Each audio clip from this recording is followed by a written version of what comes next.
sometimes in life, there's gonna be opportunities to quit, and it's really easy to take them sometimes. The instructors there, they have like this pole that they'll reach out and they'll say, hey, if you wanna quit, just touch the pole. And then I just reached out and I just like tapped the pole, and they're like, you're done, get out. So by me just touching that pole and having that slight thought about quitting, they're like, you're done. And it's the concept of a good idea versus a God idea. A good idea is when something comes into your mind and you're like, oh, that'd be a good idea, but then a couple days go by, you don't ever remember. A God idea is one of those things that come into your mind, but you can't shake it. And it won't leave you until you do something about it. All right, let's hit it, man. Devin, welcome to the pod, dude. Tristan. What you got on the wrist over there? Oh, that's a little something, man. A little something slight? One of my favorites. Hell yeah. I'm working my way up, man. I just got this probably 5 months ago. That's beautiful. Yeah, it's a Wimbledon. That is beautiful, man. Congrats. I was working my way up to even wear it out in public, you know. There's definitely like a paradigm shift, and I'm sure like when you hit it big and you bought your first nice car or your first watch, like did you go through like a holy shit, like this is a sizable investment on my wrist I'm carrying around? Yeah, I mean, for me, it was more so my first car. Right? Yeah. I actually just sold it. So, growing up, I always played with Hot Wheels.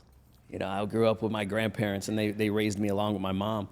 And when I was in the basement, I would just line up my cars, and I would just make believe like I got a Ferrari or a Lamborghini and stuff. So then when I finally had the opportunity to do it, for me, it was surreal. And in that moment, it was just like, wow, the things that you dream in your head, you can hold in your hands. Sure. Or you can drive into your driveway. So for me, it was like, wow. Yeah. It was a great feeling, man. But yeah, I think it's a little bit more about the person you have to become to get those things than actually getting them. Because after a year of having that car, I was like, all right, I think I'm good now with this vehicle in specific. Are you still glad you did it though? Oh, absolutely. Absolutely. You feel different. It shows you what's possible. Because I feel like sometimes as a business owner, there's going to be those ebbs and flows. One of my favorite books, Peaks and Valleys, talks about you're always going to be at a peak, and next moment you might be in a valley. Yeah. But I remember I was talking to one of my mindset coaches, and there was a period of time where I was going through one of those valleys, and I was thinking about getting rid of that car. And she was like, no, you can't do it. I was like, why not? She's like, because every time you look at that car, that's a symbol of what's possible. I was like, wow, I never thought about it like that. So I think a lot of the times the external things that we can acquire, a lot of the times people just do them to signify to other people status and other things like that.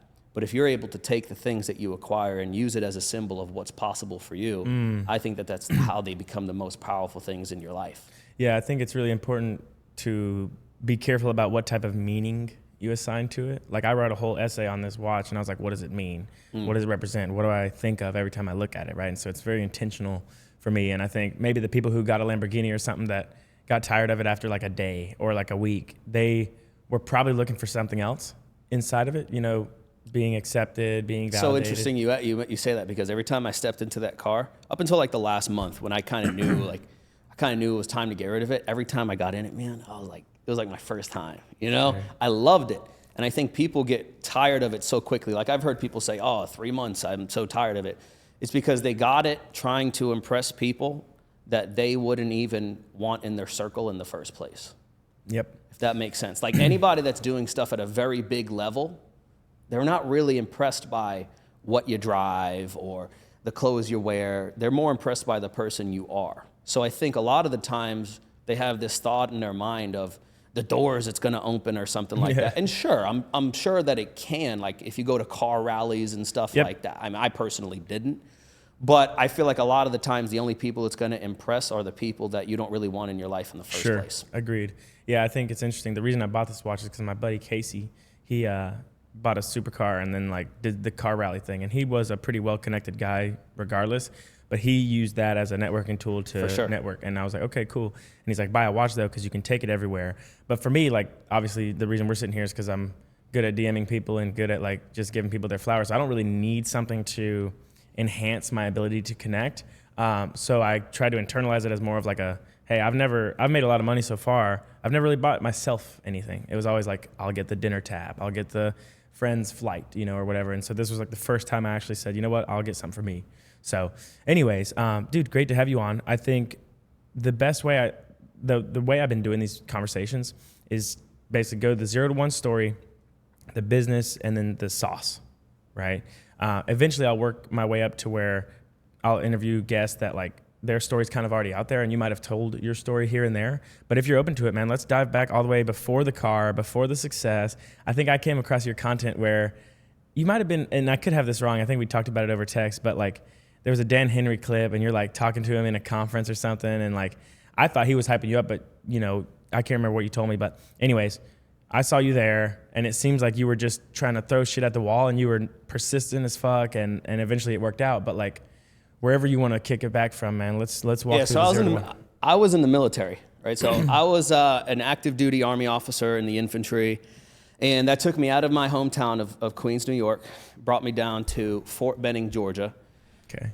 Culture shock. Middle of nowhere, right? I bought a house with like 5 acres of land. You know, this is coming from a kid that lived on like a patch of grass. Yeah. Now I got 5 acres of land in the middle of nowhere. Pretty cool though, man. Yeah. I love it. I could shoot guns in the backyard and stuff like that. But anyways, during that time when I went through my initial training, about 6 months long, I went to something that's called Army Ranger School. Don't know if you've heard of it. The big dogs, yeah. Okay.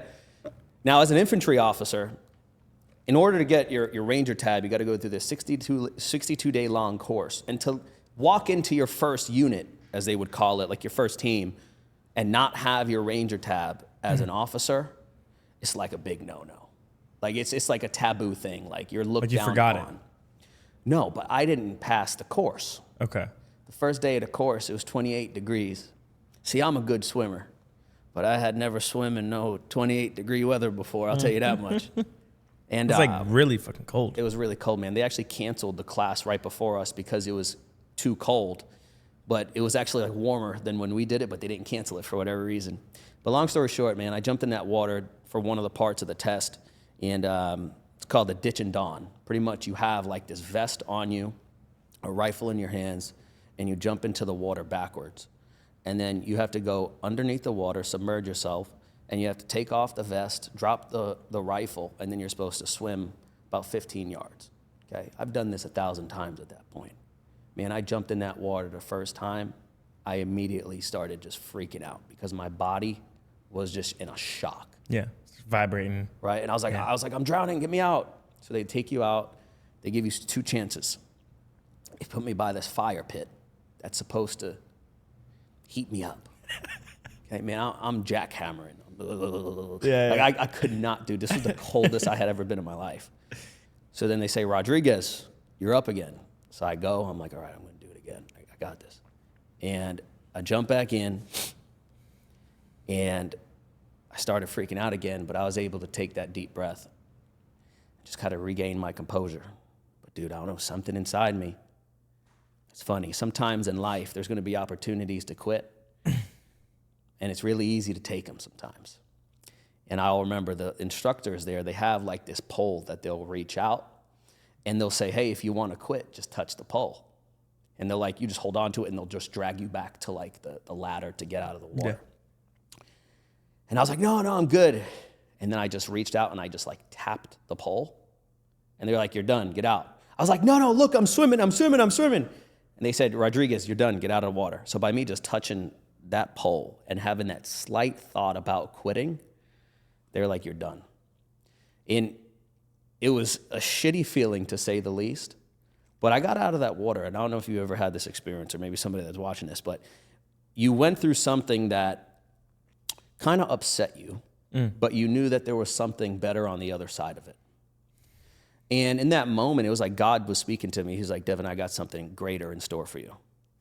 I went home. I don't know if you're familiar with Clubhouse, the app that came out during Elon, COVID. Gary Vee. Exactly. Yeah, you go on, and for those of you that campfire chat. Yeah, it's like a campfire chat, audio based about whatever topic. Now, growing up, I was bullied for a really long time. The only thing that got me out of the state that I was living in for like 6+ years was listening to motivational speakers. So I would just go on YouTube and I would type in motivational videos, and I would watch people like Gary Vee and David Goggins and Les Brown and Brian Tracy and all of these people. Come back to Clubhouse. Now I'm out of Ranger School, literally the first day that I'm back home. I get an invite to join Clubhouse because at the time you needed an invite. And I go onto the app, and the first room that I see is a room called Hungry to Speak with a guy that's hosting it named Les Brown. who for me was like God. Way up. Right? Yeah. That was God Love Les Brown. to me. So I went into the room. I had one of those super fangirl moments. It was like, oh my God, it's Les Brown. I'm going to be in a room with him, hearing him speak. And he got started talking about this new program that he was going to be launching called Hungry to Speak. He was going to teach you how to monetize your message, tell your story, get on stages, get paid to speak. And I'm hearing this and I'm like, oh man, I can't wait. Sign me up. And then he says, and the price is just $297 a month. Now at the time, I was a 22-year-old kid, just bought a new house, $36,000 pickup truck. And when he said $297 a month, I said, oh, it was good in concept, but I don't think I'm going to be able to do this because I didn't have $290. I grew up in a middle class family. You don't spend $297 a month on education. You don't even spend that on a car. Never. So he said, if you're interested, go to hungrytospeak.com. I went to hungrytospeak.com and I was like, damn, I really wish I could do this. So I called my dad and I said, Dad, listen, you know Les Brown? He said, of course I know Les Brown. I said, yeah, he's launching this program, Hungry to Speak. He's going to teach me how to speak, do all of these different things. And he says, all right, do it. I said, there's one problem. He said, what is it? I said, it's $297 a month. I said, I don't got it. He says, you want me to lend you the money? I said, no, Dad, you've done enough for me. And he said, this was like one of those defining moments that I think I've carried forward. 3 simple words. He said, figure it out. Yep. He said, figure it out. So I did what I still do to this day, although I'm much more financially smart with the cards that I get. And I took out this credit card that I had got when I was 17 years old. I got 34% interest on it. There we go. And I just looked at it and I asked myself this question: are your goals and your dreams worth it? Because at the time, I really wanted to be like this big motivational speaker, because that's the thing that took me out of the place that I was in. Sure. And I said, yeah, you know what? I'm going to pull the trigger. So I put $297 a month on that credit card. And about 2 weeks later, now that I'm in the program, I get an email that says, please sign up for your one-on-one onboarding call with someone on the team. So I say, all right, cool, sign me up. You know, they're going to show me how to Onboarding platform. strategy call. Yeah, they're going to show me how it works or whatever the case may be. And I show up on Zoom, and it's Les Brown. No fucking way. I said, I got all googly-eyed. I was like, oh, my God. And he didn't even say hi. He didn't say, how you doing? He says, how's the week been? He says, son, what do you want to do with your voice? I said, sir, I want to be the greatest speaker in the world. And he said, oh, it looks like we got a long ways to go. And from that moment, that was the moment that changed everything. Because what started off as me joining a group coaching program, I was one of those people. He used to always say something to me. He says, Deven, speakers speak. He says, if you want to get better at speaking, you have to continuously speak. He had a Facebook group, and I would just start going in, and he would teach in like a group setting. Never tell a story without a point, never tell a point without a story. Right? Like things like this that I would consistently hear. So I'd go in the Facebook group, and I would just record myself, and I would post like, no joke, 3 to 5 like 10-minute videos a day, just speaking. I really wanted to get better at the skill. And what I've learned is that sometimes in life, a mentor will take favor to certain mentees. Yep. That they see going above and beyond. So he started to see, he would say, Deven, let's hop on a Zoom. He's like, what's your phone number? Like, this is my phone number. I'd be driving home from my job in the military. He would call me up. Deven, how you doing, son? I'm good, sir. And we would have these long discussions about life, about speaking, about all. It was like, man, sometimes in life, if you have a vision for what you want, the people that you once admired can be people that you have in your circle. For me, that was insane. So long story short, how I got into what I'm doing now with podcast, I started to get pretty good based upon other people's opinions of sharing my story on Clubhouse. I got a message on Clubhouse one day from this woman named Heidi Wild. Heidi, if you see this, I love you, okay? She's a old woman, relatively, she's like in her 50s or something like that, from Boston. Sure. And she sends me a message one day. She says, Deven, you ever thought about teaching people this? I said, teaching people what?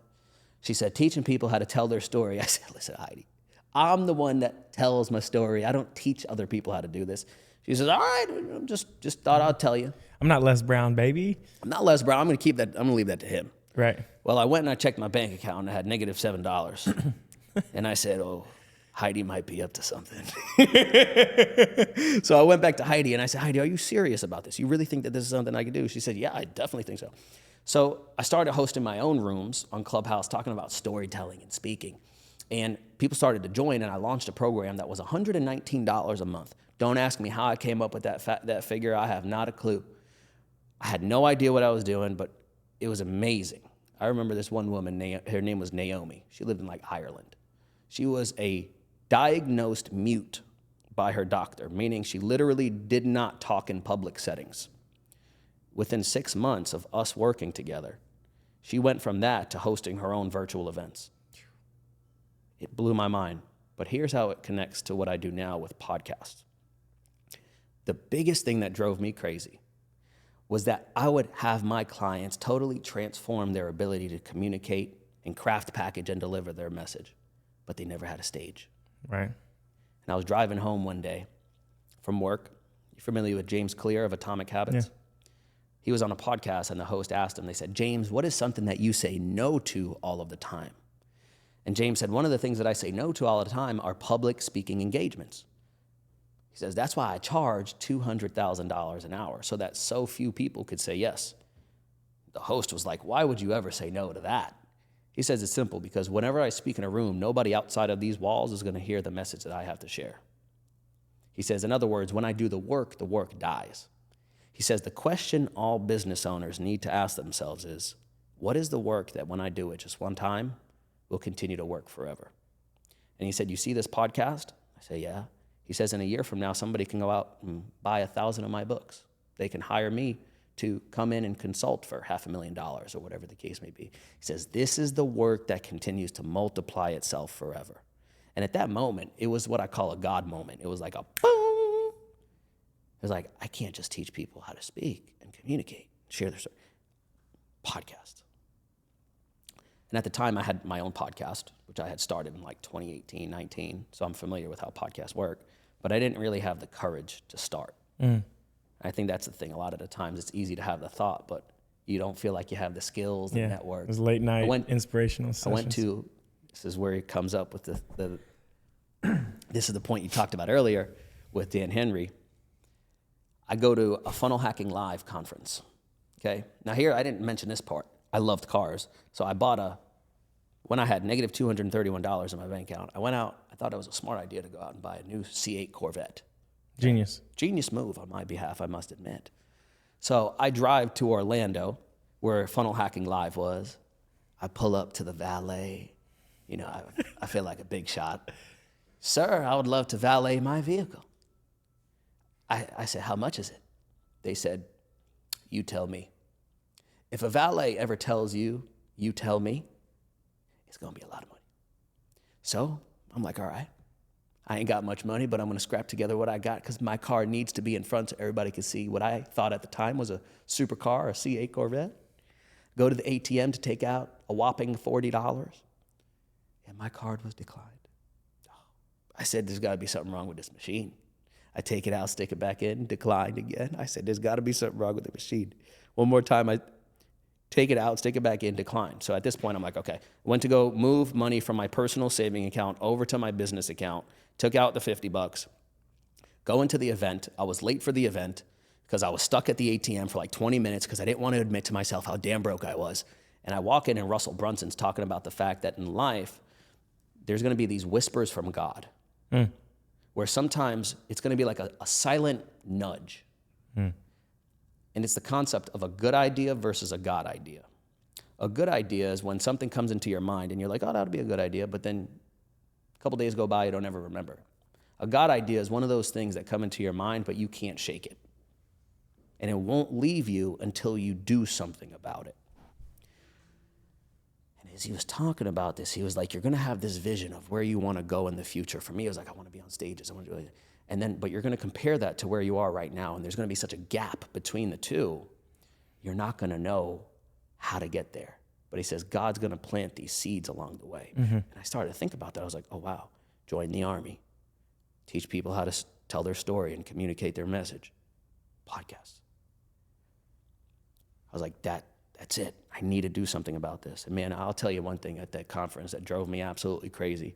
At ClickFunnels, their funnel hacking live conferences that they used to do on the floor that they used to have, all of these 2 Comma Club award winners and people that made $1 million, $10 million. I'm like, damn, there's no way these people are better than me, man. I remember writing in my journal, I was like, there's no way. So I went home. There was a guy by the name of Tanner Chittister, who was one of my coaches at the time. And I said, Tanner, hey, can I try to get you booked on podcast? He's like, I'm not paying you for that. I was like, dude, I don't want to get paid. I just want an opportunity. He's like, yeah, I really don't care. He didn't really take me up on the opportunity, so I did it anyway. So I started sending random DMs to people. I was like, hey, you want Tanner on your podcast? And they were like, sure. And then I would go back to Tanner and I'd say, hey, Tanner, look, man, I got these podcasts for you. You want to do them? He's like, yeah. Now, I was very strategic, though. A lot of them were in person. So he would go to like Las Vegas, Atlanta, and I would put money on a credit card on my own to just join him. And I'd take like selfies. I'd be like, here in Vegas with Tanner. Yeah. Why? Because I knew, there's one of my favorite quotes says, never miss an opportunity because a paycheck isn't attached to it. See, in that moment with Tanner, I knew, let's say he paid me 25 grand. I knew the opportunities that would come from me associating myself with him would be far greater than what he would pay me. So I started to do that. Sure enough, that's how it started. People started to see the work that I was doing for him, getting him on all these podcasts, and like, can you do it for me? Can you do it for me? Can you do it for me? I was like, yep, yeah, you're gonna start paying me. And then that's how I got into this, man. And that's where we are now, is we don't just get people booked on podcast, but more importantly, we show them how to engineer and architect that conversation on a podcast so that it takes that person that's listening and watching and moves them closer to a buying decision.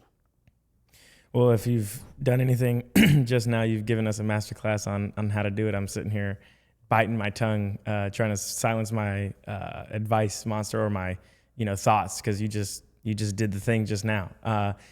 Wow, man. I think the one thing I wanted to add to that was that whenever you become enthusiastic, like you said, with the God idea versus a good idea, enthusiasm, the Greek word is like enthusios or whatever, and it means actually to be possessed by the Spirit of God. And so like whenever you have an idea that just won't go away, like for me, it was this marathon mindset thing that I just did, and it just wouldn't go away for like a year. And I'm like, fuck, I got to do something about this. And so it was, I can see how the through line led you here.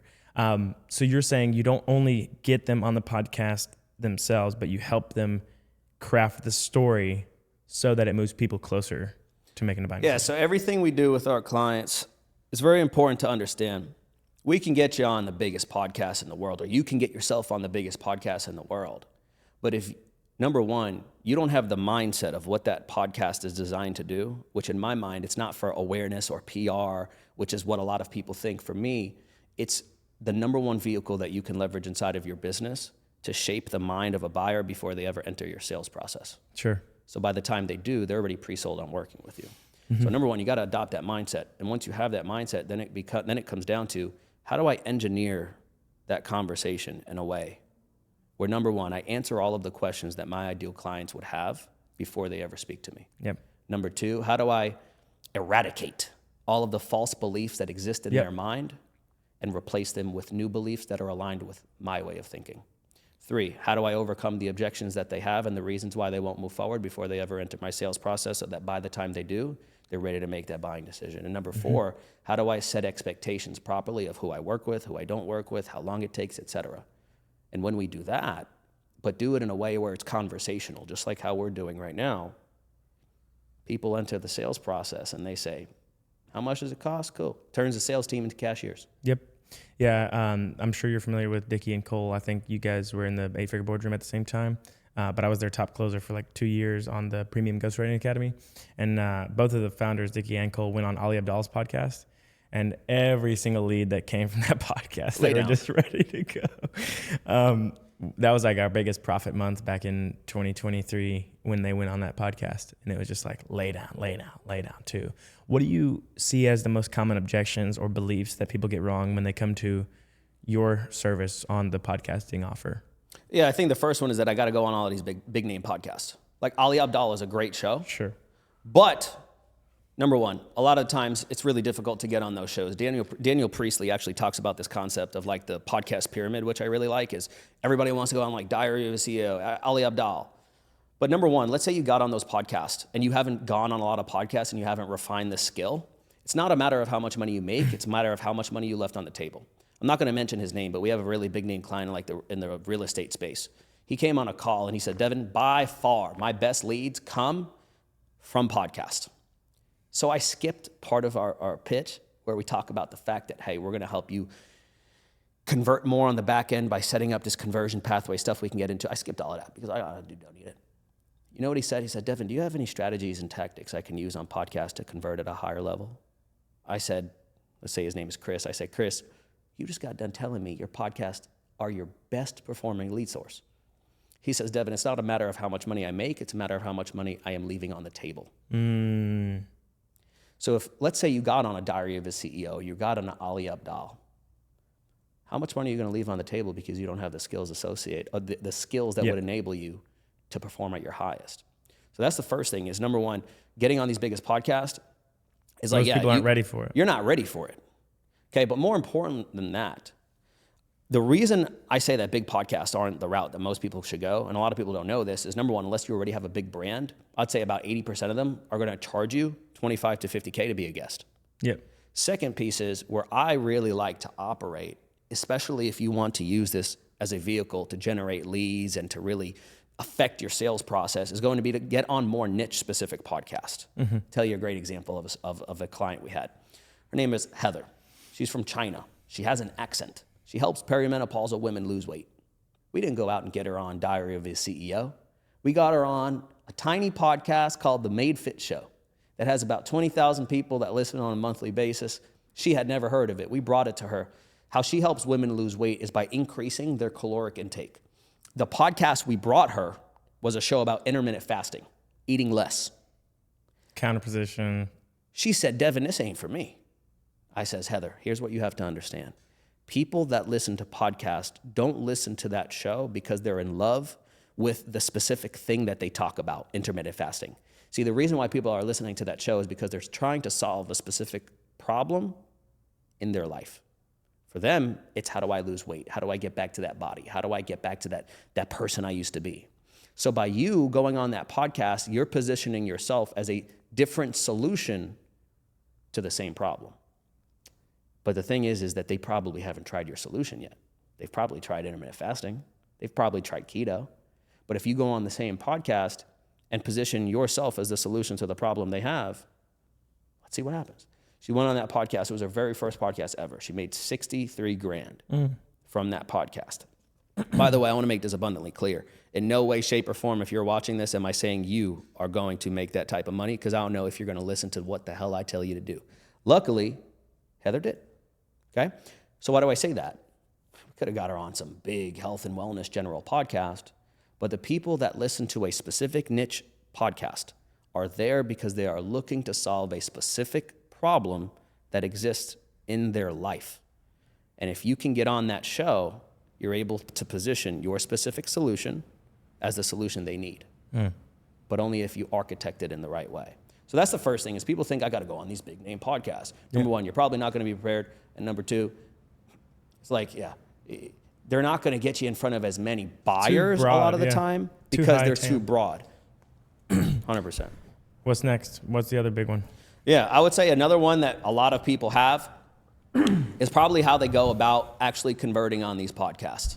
Okay, and this is a huge mistake people make. I ask people all the time, I say, hey, what's your specific strategy to convert podcast listeners and viewers into people that buy? And they say, oh, well, I tell people to go visit my landing page, or I tell people to go check out my website, follow me on social media. And I'll ask them again, I'll say, okay, but what was the specific strategy that you had? And they say, I just told you.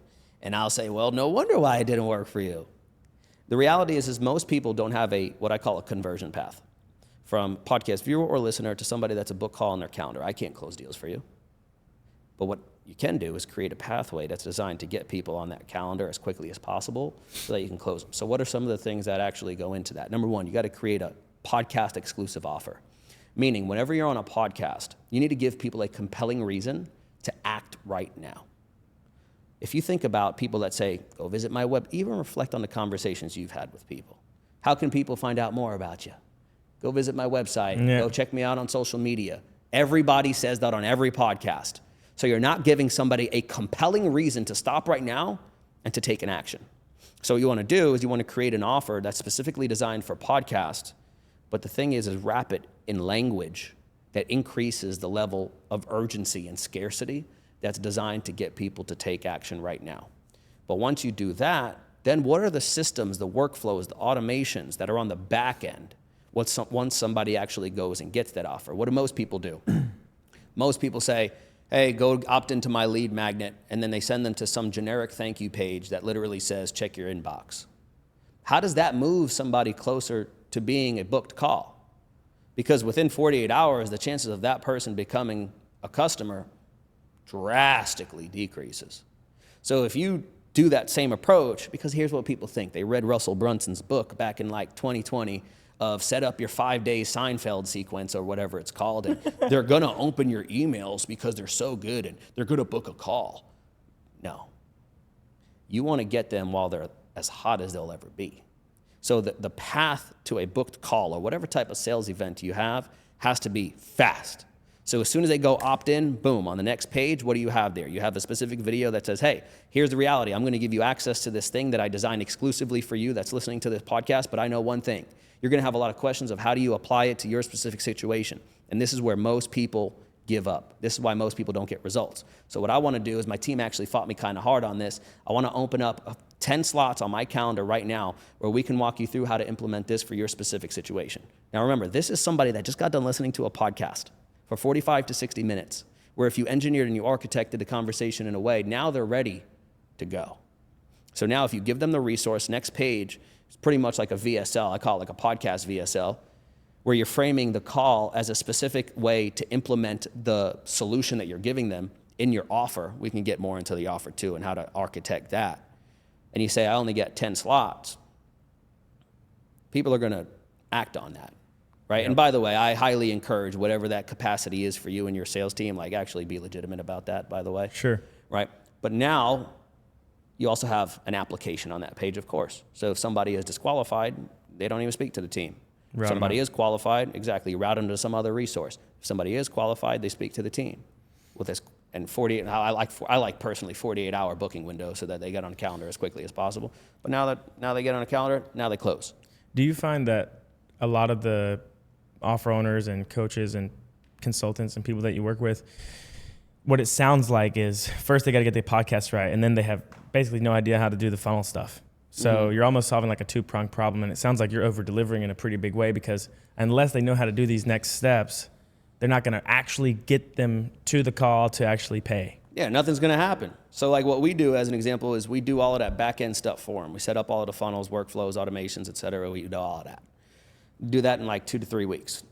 Then what we have to do is we have to maintain it and continuously update it for every single one of the podcasts they go on. So what we do, and this is some free sauce so you guys can take it and run with it, every single podcast a client goes on, we set up a specific landing page designed for that podcast. Because when we go on that show, what we want to say is, I'm going to give you an example of what the language of the call to action would look like. So it'd be like, hey, Tristan, man, one of the things I admire most about you is that you're constantly over-delivering for your audience. So I kind of wanted to match that. So I put together something specifically designed for your audience. Okay, it's like a reciprocity frame almost. And I say, the offer I created, it's comprised of 2 things. But before I tell you what it is, let me tell you who it's for. Very important that you qualify the audience that this offer is for. This is for a business owner right now. They're at that $100,000 a month mark, and they really want to scale to $2-3 million a month, but every time they try to scale their ad spend, costs are too high, margins are too low.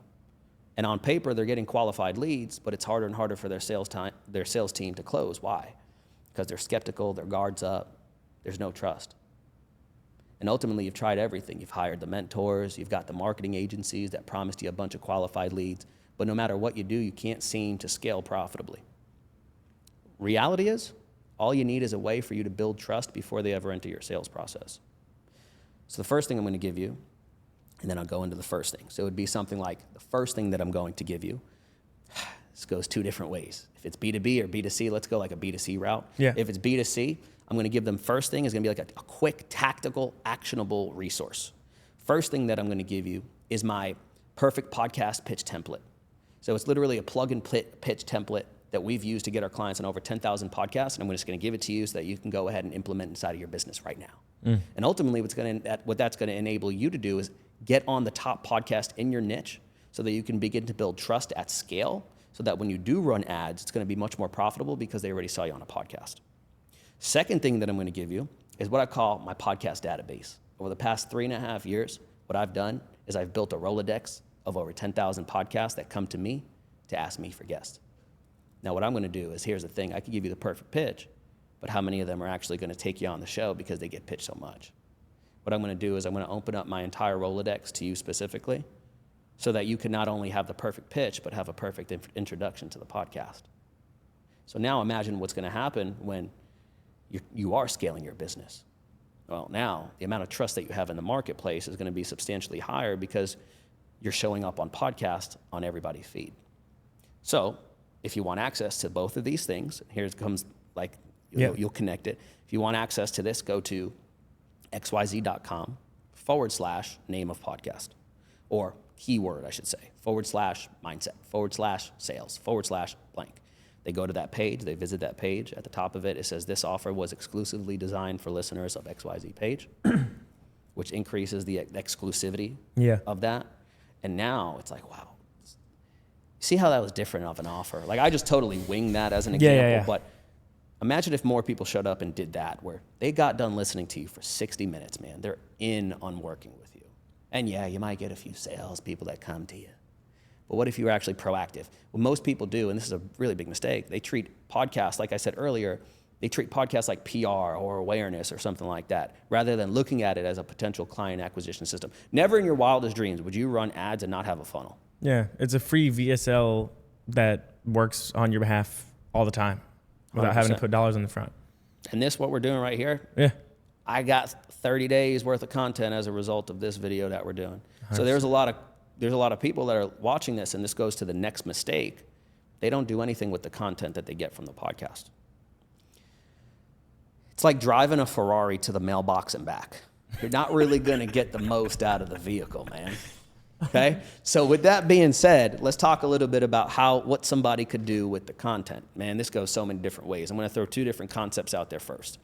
First is the 7-11-4 rule. Okay? You ever heard of the 7-11-4 rule? Okay. Google did a study about 2.5-3 years ago, and they wanted to find out, in order for somebody to make a buying decision in today's age, 7 times. What does it take? Well, what they found was that before somebody is ready to make a buying decision on average, it first takes that person consuming 7 hours worth of your content across 11 different touch points. They sit down today, tomorrow, next week.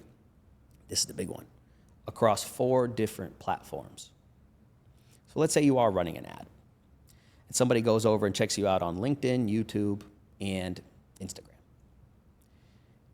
If you do not have consistency in your messaging across those platforms that reinforce what that person is seeing on that ad, dramatically reduces the level of trust that they have with you. So let's take podcasts as an example. You go on a podcast. You talk about how you're the best things in sliced bread when it comes to sales. Somebody goes and checks you out on YouTube, LinkedIn, and Instagram, and they don't see anything. What do you think that's going to do to that person in their mind? They're going to say, this person's not that good. This person's not trustworthy. They can't even update their LinkedIn. They can't even update their measly LinkedIn. So podcasts solve that, though. Because now when you go on that show, instead of having to film, script your videos, I don't know about you, but for me, it's like get angry at your phone and want to chuck it at the wall because you misread the damn script 17 times. Now you're just having a natural, authentic conversation with somebody. But also on top of that, this is the type of content that people prefer to interact with nowadays because people are sick of the scripted bullshit junk. Yeah. So that's the first concept, 7-11-4, is that you need to optimize your other profiles, but do it in a way where you have leverage, where you maximize how much you get out by minimizing how much you put in, though, right? So 7 hours, 11 touch points, 4 platforms. 4 platforms. And the podcast can do all of that because you can clip it and repurpose it. Goes into the second part. what most people do is that they just clip it up. But what people don't understand are two things. Number one, what I call consumption preferences. People prefer to consume content in different ways. So if I just go and clip out the content from my podcast and turn it into a bunch of short form content, that's going to be good for some people that resonate with short form content. Let me give you an example. I work with a lot of B2B, like high level B2B, enterprise level companies as well. You think some CMO or VP of marketing is going to sit there watching TikToks and Instagram? No. They have a very low level of risk that they are willing to take. What does that mean? You need to increase the level of certainty that they have in their mind. The only way that you increase the level of certainty is you give them a way where they can consume that content in depth. So what do I mean? Well, what about a LinkedIn newsletter? What about turning your podcast appearances into blogs? What about creating what I call YouTube segments, which would be in this podcast? Let's say we talk about 5 different topics. Each one of those topics, let's say it's a 5 to 15 minute segment. It's going to be its own individual clip I put on YouTube where I went deep for 5 to 15 minutes on one topic. So now I just turned one podcast into 5 YouTube videos, plus the entire podcast we do together I'm going to put on YouTube, which is going to be a 6th one. Then I'm going to have my team turn it into a LinkedIn newsletter and a blog. And then I'm going to put it and I'm going to turn it into a trust asset and a sales asset. So now I'm going to have my closers take it and I'm going to have it send them to the leads before the call. And I'm going to say, hey, our founder, Deven, wanted me to personally send this over to you after he looked over your application. He thought that this would give you some really great context on what we do so that we can spend our time together on higher level activity or higher level strategy. So now, even if somebody's coming from a paid ad, I could strategically place this piece of content, our podcast, in front of that person, which is going to increase the amount of time that they spend with us before the call. Here's the thing. How I spell trust is not T-R-U-S-T. It is T-I-M-E. The more time I can get somebody to spend with me in my company before a sales call, the more likely they are to close. For sure. And I can personally tell you that I've worked on offers that do a great job of this. You know, they got the Jeremy Haynes hammer sequence, they got the podcast, drip feed before the call, versus the not so ideal funnel and the lack of the trust building content and lack of time. And it's completely night and day. Like, just to reiterate your point, like, I've been in organizations that do this well and do this not so well.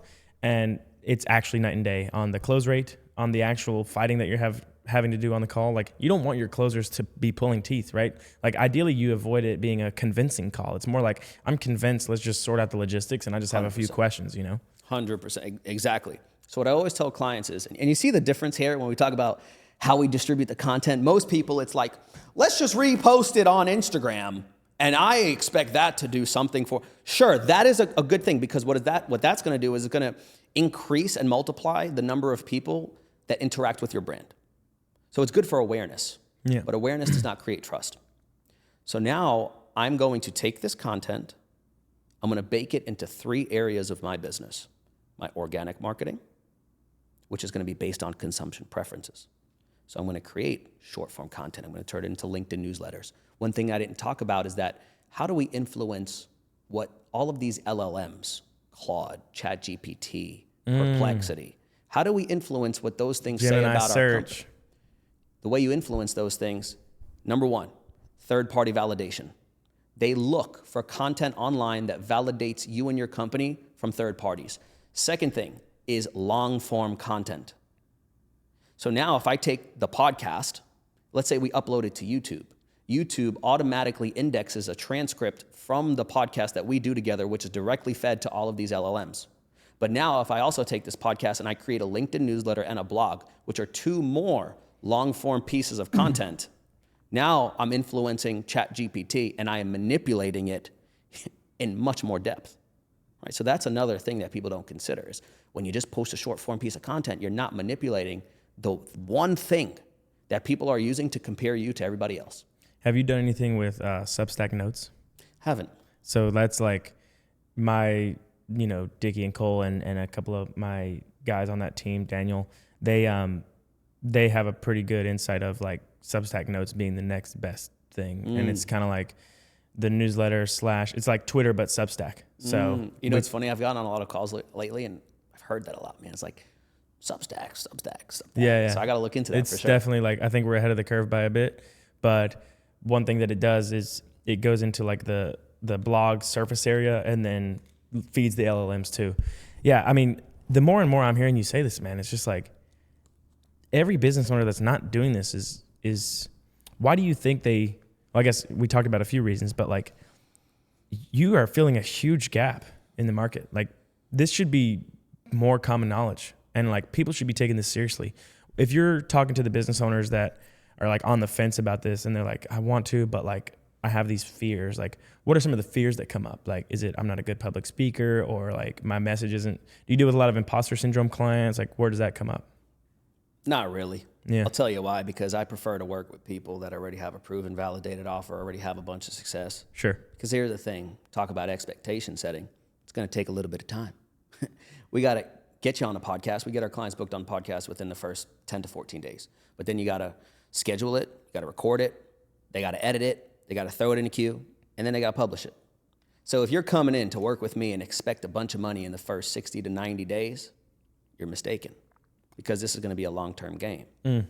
But with that being said, of course, I work with clients, some of which have that imposter syndrome at various levels, okay? But I would say one of the fears that people have, this is what it always comes down to. You're in sales, correct? Mm-hmm. Okay, number one reason why people say I got to think about it is very simple, because they don't know if the money that they put in is going to produce more money. That is it. It's like I have one of my neighbors, his name is Miles, okay? He was pretty much the Wolf of Wall Street. He worked with like those guys. And we sat down one day at a restaurant called Eddie V's, and I was telling him about like some sales stuff, and he was like, man, think about it, Deven.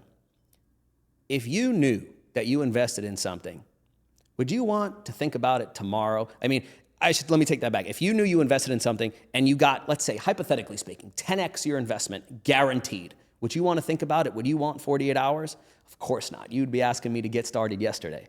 So anytime somebody says, I got to think about it, what does that tell you? That there's some sort of uncertainty of, is this actually going to help me turn the money I give you into more money? So why do I bring that up? Because the number one fear that people have when I speak to them on the phone is this going to actually work for me in my business? Now, here's how I want someone that's watching this to think about it. How many calls has your team lost over the past 90 days because the people in that funnel did not trust you? Now, let's say you have a 10K product, okay? Number one thing people are struggling right now is what? A low show rate. Yep. Show rate, what do you see? And what do you see with a lot of companies? It really varies. It depends on the organic. And even the people that are doing organic, like there's a big trust recession. And then the colder the leads are, like, I mean, show rates are, I would say by and large, even 50 or 60% is considered good nowadays. Maybe it was 80 crazy. Back in the day. Yeah. Crazy, right? And with that being said, the reason why I'm bringing this up in the first place is because if your show rate is 50%, imagine what it would be if it was just 60%. If you're doing any sort of volume, that 10% bump, that could be huge. And it's actually, if you kept, this is the math that I do all the time, if you kept every single thing the same, right? And we don't have to go into the whole equation, but if you had a 50% show rate, everything else is the same, and you just increase that number to 60%, that's actually not just a 10% bump, that's 10 over 50, which is a 20% bump. And so it literally goes to your bottom line. Right. So it's simple. If you got a 10K product, let's just say hypothetically speaking, I charged you 50K and you charge a 10K product. Number one, if you went on let's say 15 podcasts that you gave the green light on, that you say, absolutely, I think that this is a great show, and you implemented everything we had to tell you, and we built that everything on the back end, is there any reason why you wouldn't be able to sell 5 people out of 15 podcasts when the average client we work with gets in front of 832,000 people? It's like, come on, man, right? The math makes sense. And this is regardless. If you hire me, I don't really give a rat's ass if anybody watching this ever does. But if you go out on a podcast, number one, you got to get on the right shows. I want to make that abundantly clear. I work with a guy named Doug Knoll, 75 years old. He came on a call with me. I book a lot of my calls through cold email. They don't know me from a hole in the wall, man. But I do a lot of the things that we talked about pre-call, so these people show up. So Doug shows up. He says, Deven, man, I watched all your emails. I read all your FAQ videos. He says, I got to tell you something. I said, what is it? He says, I've already been on over 1,000 podcasts and I spent $150,000 trying to figure out how to make this work. I said, why, sir, are you on this call with me? He says, because Deven, it's never, did I get on podcasts? Did I not get on podcasts? He says, I got exposure, but I got exposed to the wrong people. He says, for me, I wanted more corporate consulting gigs. I wanted more speaking engagements. Neither of those things happened because I was showing up in front of the wrong people. So if a business owner is watching this, it's not just about getting on podcasts. It's about getting on podcasts that get you in front of the right audiences so that you maximize your probability to convert. That's the difficult part. But going back to the fear, my client's biggest fear prior to them working with me is going to be, is it going to make sense for my business? Is it going to work for me? And here's the thing, it doesn't work for every business. Let's say somebody that's, they have like a local store or something like that, a brick and mortar. I don't work with those people. Let's say that they teach people how to do handstands. I'm not going to work with those people. It needs to be something that is widely accepted. A real estate agent that operates only in Arizona, podcast or national, this isn't going to work for you. So we disqualify a lot of people for a lot of different reasons. So with that being said, I went up to Myron Golden. You familiar with Myron? Yeah. Okay, I remember this was at the same The mastermind in the sky. I remember I went to him at Funnel Hacking Live, and I said, Myron, does that funnel work? Do ads work? Do webinars work? Do sales calls work? And he says, everything works if you make it work. So it's like podcast is the same exact thing. If you just go out and you just try to perform like everybody else, you ain't going to get jack diddly from it. Mm-hmm. But if you actually go into it with a strategy, you're going to really get a lot out of it. Then you got the other part of the equation, which is people are afraid that they're not a good speaker or stuff like that. Man, but it's the little shifts, dude. We have this thing that we have called the 3 layers of messaging. And this is really the formula of how to really go on a podcast and transform the audience. Catch what I'm about to say, though. Sure. Transform the audience both individually and collectively. I'm with you. 3 layers.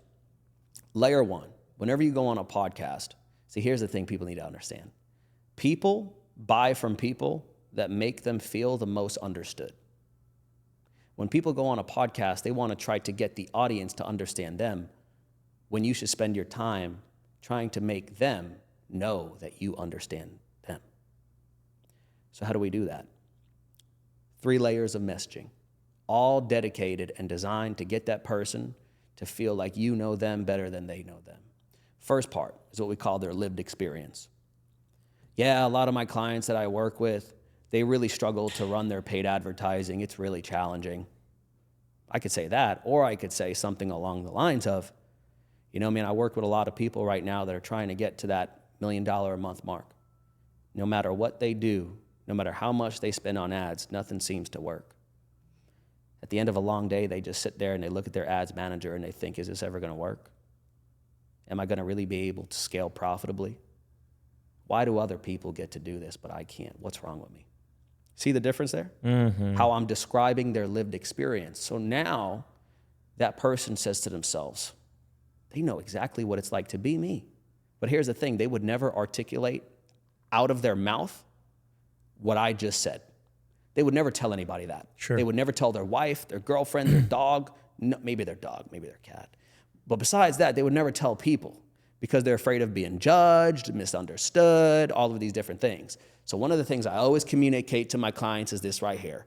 Verbalize what they internalize. Ooh. The things that people hold in their hearts needs to come out of your mouth. Because when it does, they come to see themselves inside of what you're saying. Let me give you an example, another one. Let's say you're working with somebody that has a W-2 job and you want to help them transition to some type of business opportunity that you have, like a sales role. I could say something like, you're sick and tired of your job. You're sick and tired of working 8-9 hours a day for somebody else. Or you can say, now I know that there's somebody that's listening to this right now that after a long 8-9 hour shift, you're driving home, you look over to your right and there's that Chick-fil-A. The only thing that's speaking to you is getting that chocolate chip milkshake, cookies and cream, because deep down inside that's the only thing that's going to fill the void temporarily. You go and you grab your shake, you go home, you sit in your driveway for a minute, you take that deep breath, you open your door, close your eyes, kick off your shoes, you go grab the bag of Doritos. You just sit on the couch and turn on ESPN. And you just ask yourself the question, how much longer am I going to go through this? Now, here's the thing. Does everybody have that same experience of getting the milkshake and going to the driveway, watching ESPN? No, of course not. But everybody that hates their job has their own version of that. Yeah. So they come to see their experience through that experience. And you're verbalizing out loud the things that they think. So that's their lived experience. I'm just saying what their day-to-day actually looks like. It would be like if I had a weight loss offer. It's the end of a long day. You've been consistent. You just got done with your work day. You came home. You're exhausted. You promised yourself yesterday that today was going to be different than it was yesterday. But when you went home, you still had that bag of cookies in the counter, and you're tired after a long day, and you're having that battle with yourself. And you're having those thoughts, should I do it, should I not? Deep down inside, you know you're going to feel guilty, but that temporary pleasure far outweighs the guilt that's going to follow. You go, you grab the box of cookies, you eat it. It feels good in the moment, but 10 minutes later, you're asking yourself the question, why did I do it? End of a long night, you look yourself in the mirror and you say, I failed again. I'm never going to be good enough. And you probably feel frustrated, stuck, and anxious, and worried about the family vacation that's coming up because you won't be able to take your shirt off. So that's the lived experience. It's much different than saying, yeah, things are hard. W-2 employee, yeah, you really hate your job. Are you committed to change? Yeah. Are you committed to change? So that's the lived experience. Then there's a second thing, which is everything that people experience produces a certain feeling. Take the guy that came home from his long day, sitting down watching ESPN. How do you think that guy feels about his life? He feels frustrated. He feels overwhelmed. Insignificant. So now, this is how I call it peeling back the onion. You come home, you sit down, you're watching ESPN. You just heated up your ramen noodles because you're too exhausted to eat anything else, to cook anything that's actually nutritious. You're just sitting there and you're sedating yourself with television, but deep down inside, you feel insignificant. You feel hopeless. That's the inner feeling.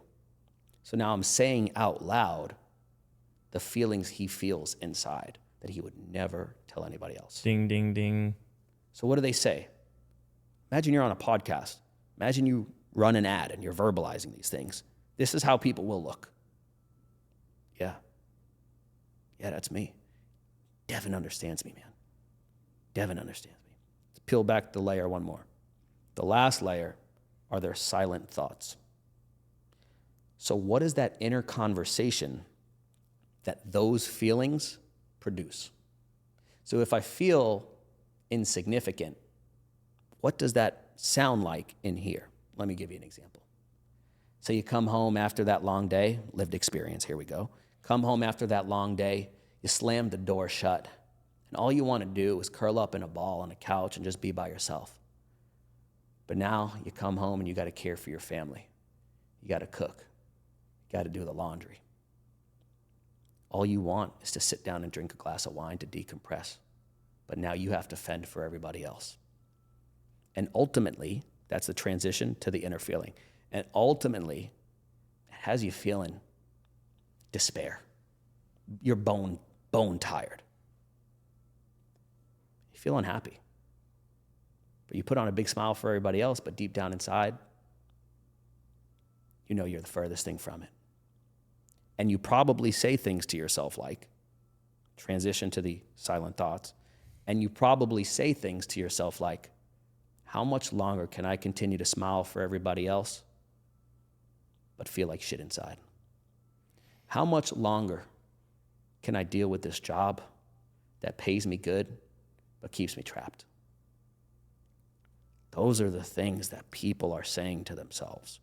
So that's the layers of the onion that we need to pull back to get somebody to understand us. Here's what I tell people.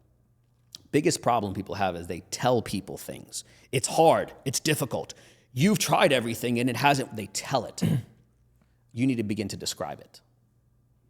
Because people perceive things through images. And when you can get somebody to visualize in their mind what that looks like, they come to see their own experience in their mind. So those are the 3 layers of messaging. Number 1, what is their lived experience? Don't tell them, describe it to them. Number 2, what are the feelings that those experiences produce? And then what are the thoughts that are produced by those feelings? And when you do that, man, it's like, Tristan knows me better than anybody. Of course I want to buy from him. Because now you're the person that understands them the best.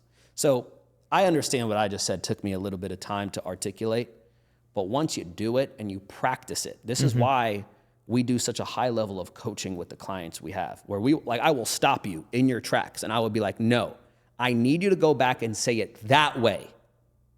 Because that little tweak, add that detail, take that detail out. I need you to change your tonality. I need you to bring it up here a little bit more. But then when you get a little bit more serious, I need you to take it down here. That is what gets results. So yeah, man, that's something that I actually phrased that 3-layer messaging framework recently because I was going through it.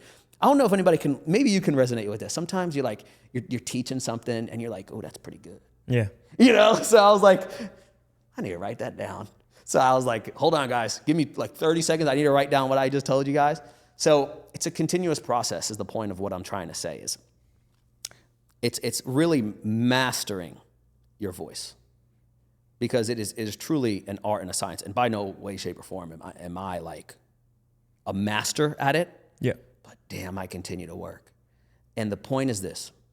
Once you continue to do it, there's a lot of people that are watching this and they're like, I practice speaking. I practice communicating. No, this is the point. I said that once to Les Brown. I said, I'm watching myself in the mirror. He says, I got some bad news. He says, you can look and speak in the mirror. He says, the only thing that's going to be staring back at you is a set of untrained eyes and untrained ears. You're not even going to know what you're missing. Yep. Get what I'm saying? Yeah, we tell people in our pitch, like, people think practice makes perfect, but it's actually perfect practice that makes perfect. 100%. And so we work with career coaches. One of my offers, we help product managers land their next job, and they always go through this interview prep and like how to do these big like interviews for Google and these big companies. And they try to do it on their own. It's like a complete waste of time. Like you have to have calibrated feedback from someone who knows, who is an expert, who can actually give you those feedback loops and those iterations, like pointing out the adding and subtracting. Spot on, 100%. That's why a big part of what we do is constant. That's my favorite part of it, man. Like even more than like closing a deal. It's like, man, when I see that person just transform in their ability to communicate. I'm talking about people that are already making hundreds of thousands of dollars per month. And truthfully, sometimes that could be a little bit of a challenge at first is, I already know how to speak. And, I already make all this money. One of the biggest compliments I ever got from Les, I said, sir, why do you pour all of this energy into me? He says, it's because you don't fight me on what I say. Yeah. I still remember that. I was like, damn, the ability to be coachable. So that's what I love. I hate working with people that think that they're God's gift to green earth. Sure, you might be in your field, but now it's like you need to optimize this vehicle, what's your podcast. And here's the thing. Can I drop one more thing here? Please. Oh, this is the best right here. There's 3 people on a podcast, not 2. There's me and you, but there's the person on the other side of that camera. And if you as the guest on a podcast just focus on you, the person that's asking me questions and I forget about you, it's never going to work. So what I always tell people is envision that there's 3 people sitting at a table and you need to bring that person into the conversation. How do you do that? A couple of different ways. My first way is what I call power questions. So when I'm on a podcast, what I'm going to say things is, I wonder how many people, listen to this, I wonder how many people listening right now, boom, to you, right? I wonder how many people listening to this have ever been in the position where, I wonder how many people have ever said things to themselves like, and notice I've been doing this throughout this, like while we, for me, it's just like. Pretty automatic. There's 4 levels of competence. Have you heard of those? Yeah, unconscious. Right. Unconscious incompetence where you don't know what you don't know. Unconscious competence where you know what you don't know. Then there's conscious competence where you have to think about doing the thing. And then there's unconscious competence where you don't have to think about doing the thing. It requires no conscious effort to achieve it, right? It takes a long time to get there. And there's things right now that I still have to consistently practice, right? So the big thing I want everybody to take away is like, No way, shape, or form am I one of those people that's like, I got this all together. Man, it's a constant evolution of those little things that make the biggest difference, right? But with that being said, power questions are a really big one. Because what does that do? That takes that person and brings them into the conversation. Where now, and if they're straying off, it'll zone them back in to what's actually being talked about. So you see how everything we're talking about, it's not mutually exclusive. Everything we're talking about works together. I throw my power questions in when I'm going through my 3 layers of messaging. When I talk about the lived experience, the inner feelings, and the silent thoughts, I don't have to go in that order. Right. But at first you do, because you're got to think about it. You get what I'm saying? So like after a while though, like right now I'm working with somebody, her name is Helen. I'm so proud of her too, because like before coming, she was one of those people like, Deven, I never been on a podcast, I want to do it. It's just like in 2 months work, it's like a totally different person in her ability to communicate. Not because of me. She did the work. I could give you all the resources in the world, but if you don't do a damn thing with it, what good is it? Right? So yeah, this is as if you couldn't tell, this is the part of my process that I'm most passionate about. Yeah. Because it affects every other part of your business. Affects the content you create, the ads you film, how you communicate and show up with somebody on a conversation. So now when you're doing these things right, and we talked about those 3 layers of messaging, and there's other frameworks that we could dive into as well. Number 1, it's not about if they click on the podcast, it's if they stay and listen to the podcast. Remember, time equals trust. Yep. So if somebody just clicks on the podcast, they tune out after 5 minutes, they're not going to be any more warm of a lead. But if you get somebody to stay from start to finish, that's what makes the difference. So this is what all of these practices are designed to do. It's not public speaking 101 or learn how to share your story. This is how do we deliberately engineer a process that increases retention, which is the thing that's going to drive conversion. Does that make sense? Absolutely. Yeah, I mean, this is definitely one that they're going to have to watch back a couple times. But what I'm walking through as you're laying this out for me is like there's a good, better, and a best way to do it. And it's funny you said like the Seinfeld sequence thing. Like one of the things that we do with Daniel and the agency that we run on the side with Dickie and Cole is we build the email sequences for people, like the 5-day educational email course. And if someone just has like a generic like ChatGPT thrown together thing, it's not going to do anything for anybody. But when we apply these types of frameworks to that asset that someone walks through, they will open the emails, they will actually show up. And so it's wild. There's a good, better, and a best way to do it. And what's interesting, this is actually one of the notes that I did my 2025 reflections recently. And like, I work with a lot of sales guys, and same exact thing, like with the competence, like someone who knows how to do it automatic, it's just like on the call, it's just like night and day. But there's a huge difference between A players. I think the exact thing I said was, the difference between A and B players is non-trivial, meaning like it's 10 times the result and the output when you have an A+ player in the field versus a B player. And the B player could be doing like 8 or 9 of these things, but if they're not 10 out of 10 and they're not doing those power questions with the 3 layers and peeling back the onion all at the same time and it's fluid, that difference is not just 1 out of 10, it's 10x. And so when you're saying this is like what you're giving people and what you're doing with your clients is like the Ferrari level, right? We're not just driving to the mailbox either. That's a huge point, because I work with a lot of people that, sure like you, have worked with companies in the past. And they'll be like, it didn't work, and these different things. I'll just tell you, in my industry, there's a lot of people that talk about the ability to get you booked on podcast. Yeah. Even if they do, but they don't provide the level of training that we do, it doesn't really matter. It's not even close. Right? So I always tell people the 4 big things. Got to get on the right shows. You got to have the ability to engineer that conversation based on your business and your offer in a way that's designed to get them to make a buying decision. The third thing is what we call like convert, very one word. Yeah. Having that conversion pathway with all of those systems and processes and the funnel, et cetera, in place. And the number 4, content distribution, the ability to take the content and distribute it across your organic, your paid, and your sales process. And dude, it's like, I'll give you a great example. We have what I call pre-selling emails. Mm-hmm. Whenever somebody books a sales call with me, I'm going to send them 5 emails a day, every single day until they come to my sales call. Somebody that's listening to this, they're like, dude, that's excessive. I have about a 70% open rate on every single one of those emails. And guess what I'm telling those people? Why I'm the most expensive, who I don't work with, clients I hate. Yep. Right? So now everything... Hammer sequence, baby. The big thing I want people to take away from this is that you need to be deliberate about how you shape the mental narrative of the people that you want to come into your sales process before they ever come into it. Because when they do, it's going to dramatically change the frame with they enter that conversation. So on one end, you can book a ton of calls, you can do all of the things which are going to be great, but I think we're starting to really see the repercussions of having that sort of mindset.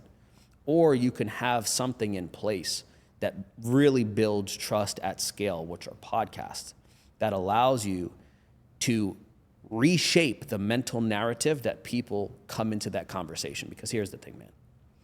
If you don't engineer and architect and orchestrate, like these are very descriptive words I'm using for a very specific reason. If you don't orchestrate the mental narrative that that person has, they're going to bring all of the experiences that they've had in the past onto you. Oh, and believe me, if they haven't shifted their beliefs, like we work with a lot of Indian clients, and like forget the race or whatever. Like culturally, they have a lot of beliefs, like not investing in themselves and being frugal and things like that, because it's like a survival thing, and we have to shift the idea of investing in yourself, and it takes so long. And like we started doing some of the stuff that you're referring to, like doing it before the call, and it's just like completely night and day. And no matter who you serve, whether it's people that are overweight, that are older, people that, postpartum, they had a kid, like whoever the avatar is, right? Like you should really, or if it's a cultural thing, are you dealing with a lot of Indian clients? Are you dealing with a lot of people from California? Like whatever. Like you really have to understand your avatar and who is actually showing up to these calls and doing the shifting of the beliefs. Of course it's persuasion, of course it's manipulation, but it's for their own benefit, right? And if you truly believe in what you're selling and how you're serving your clients, then you're doing them a massive favor by taking them through this, and you're naturally going to weed out the people that don't belong. And a reminder to whoever is trying to get on these podcasts, you don't want to attract everybody, right? For us, we don't want to enroll everybody into our programs. Like it's a certain type of person. You can weed them out by hitting them with these emails, and the people that are going to resonate with it, they're going to pick that up and they're going to show up way more excited. And it's actually going to frame the entire relationship of how they perceive you, your program, and how they show up to, the coaching calls and everything, right? And if your CSM is late or something, or like some little minor thing happens, they're going to forgive it because they know they're in the right place. And so it should not be understated how important this is for not only framing the sales call, but also framing the relationship in which they 100%. work through their program with you. Such a great point. Last thing I'll add on this. If somebody's pre-sold with working with you and the sales team doesn't have to hard close them to get them over the line, imagine how much better of a client experience that's going to be. Imagine how many less problems, refunds, chargebacks, all of the garbage that people, dude, it's just wild. What happens when you just reshape the entire process of what happens before the sales conversation? And think about how, and this is for my folks in the audience too, whether you're an offer owner, business owner, or the closer yourself, like imagine how the closers are going to react. They're going to respond so much more effectively because they're not having to be exhausted, right? They could take more than 4 or 5 calls at once, and they're not going to be completely destroyed and eating the Doritos and going to Chick-fil-A, because Lord knows I've been in that Chick-fil-A line man. For that milkshake. That came from experience, dude. I remember I know we got to go, but I remember one day, man, I had a long day at work, and there was a Dairy Queen, and I forgot what they're called, but my girlfriend. Blizzard, yes. Man. Let me get a vanilla Blizzard with some brownies. And I went home, man. It was like I got a large. Ate the whole thing. You ever just take a nap, but you woke up more tired than you did before? Dude, I was exhausted. That's how these closers are doing on these calls, because you don't have podcasts in place to nurture your audience and educate them and shift their beliefs beforehand. So what do we need to do, Deven? What do we need to do from here? Well, couple of different things. First thing is simply just change the mindset that you have, okay? I'm going to tell you how you can find me, et cetera. But really, for anybody that is watching this in the future, really just begin to take podcast and completely obliterate how you think about them right now. Because most people that come on your show that sit in this seat, they just look at it like it's brand.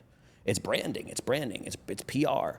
No. I look at this as an opportunity for me. Like, I specifically, I hate working with people that are not coachable. Like, I'm doing this for a reason.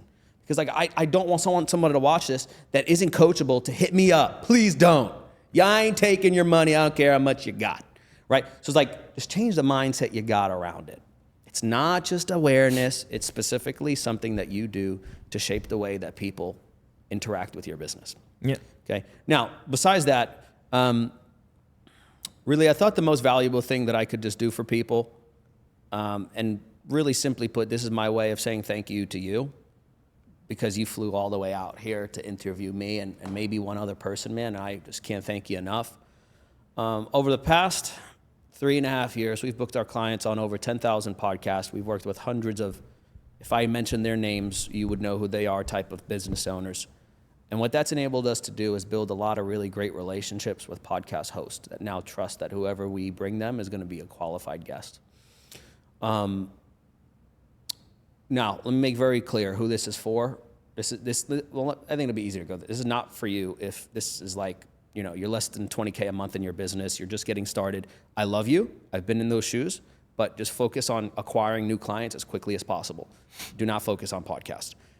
But if you're in those shoes, what I'm going to do is, this is tough for me to do because I vibe coded this whole thing by myself, and you've spent 3.5 years to do it. I'll give everybody that's listening access to our database.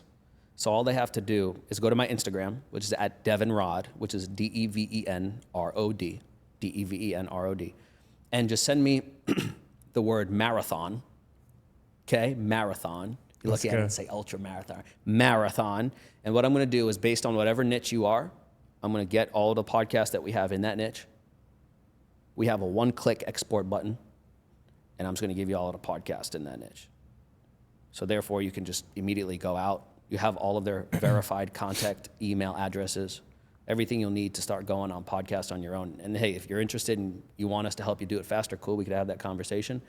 But I'm really hell-bent on this cause, man, because I see the impact that it has. So if I can just help one person get there by just giving them the sauce themselves and just go out and do it, that'd be the best I could do, man. Let's go, man. Well, this is actually, if I'm sure you know on like Fathom how it tells you your talk time for the sales calls, I think this is probably the podcast where I've talked the least.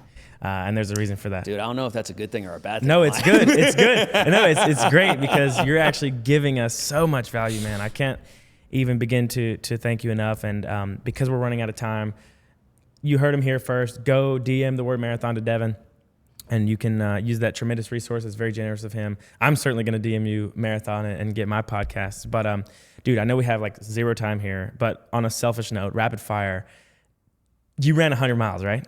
And you actually noticed in my bio that I put the Mile 240 thing.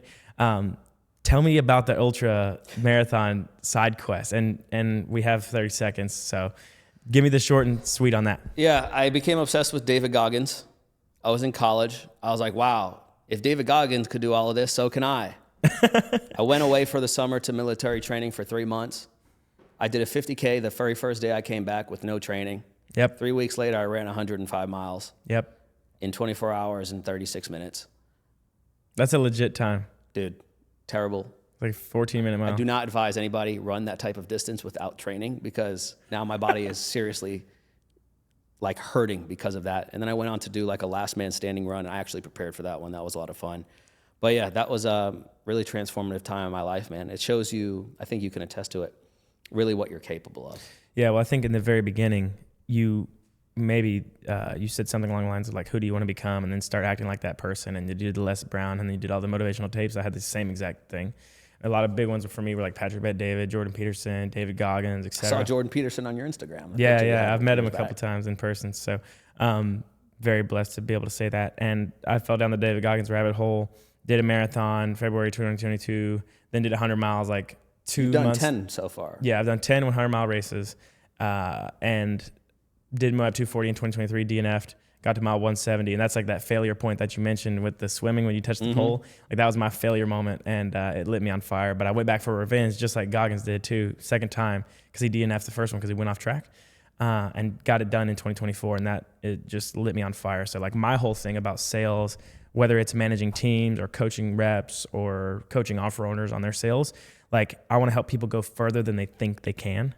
And last week we just hosted a huge event for like 75 sales guys and 40 founders. 40-something ran their first marathon. 40 people ran their first marathon. So I'm trying to like bend reality and combine these two things. And so I respect your conviction a lot, man, in what you're doing. And there's a bunch more we could talk about communication, and like I'm reading this book called The Structure of Magic and Sleight of Mouth and all this stuff on the sales side, and like just doing that at scale, one to many with so much leverage. Like I think there's a lot of business owners that are going to be able to benefit from this episode, man. So thank you so much, and I've certainly learned a lot from you in our short time of interacting with each other, and we'll definitely be back on for number 2. Appreciate it, man. So, Thanks a lot. Dude, that's the pod. Let's roll. Thank you, bro. You're the man.